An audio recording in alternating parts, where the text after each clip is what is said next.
Le Maroc, hier, recevait le Brésil. Là-bas, Sébastien Bargnot a retrouvé le coach Walid Regragui, son capitaine Romain Saïs, des Lions de l'Atlas, fêté par tout un peuple, une exclusivité téléfoot.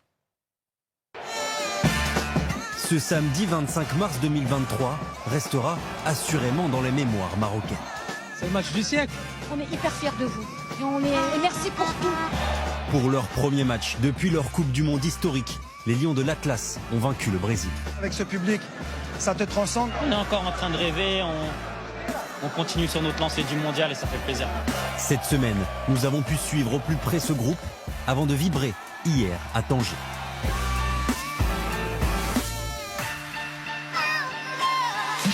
Comment tu vas? Ça va? Très bien. Et toi? Très bien. Merci de nous recevoir. Bienvenue au Maroc. Au cœur du complexe sportif marocain, le sélectionneur Walid Regragui et son capitaine Romain Saïs sont revenus plus de 3 mois après sur leur magnifique épopée. Si tu veux bien, on va se poser 2 minutes. Allez. Puis on va revivre un petit peu cette Coupe du Monde à travers toi.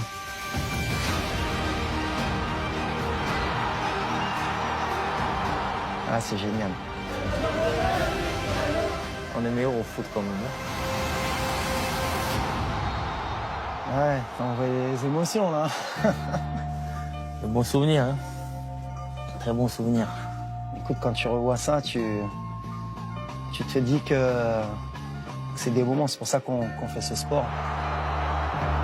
C'est aller au-delà du football et c'est aussi ça notre plus grande victoire, c'est qu'on a fait rêver tout un peuple et c'est juste incroyable. Une fabuleuse histoire qui a vu un tournant 3 mois avant le mondial.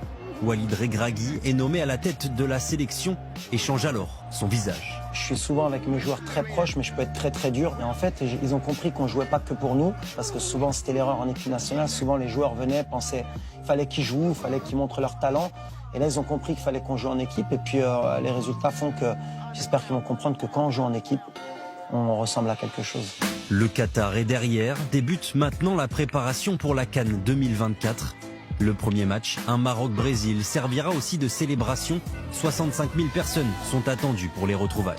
Mais en tout cas, je pense qu'avec le public, il va y avoir une symbiose qui va être extraordinaire. Il y aura beaucoup de bruit. Je pense que ce sera un match spectaculaire. J'espère qu'il y aura des buts. On va peut-être lâcher les chevaux pour essayer de faire plaisir d'abord à notre public et puis essayer de montrer encore un beau visage.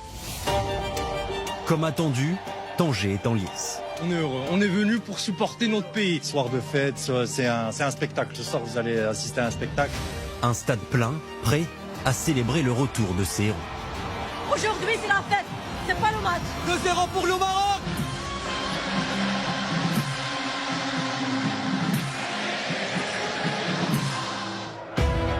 Dans une magnifique ambiance, portée par les siens, le Maroc démarre parfaitement.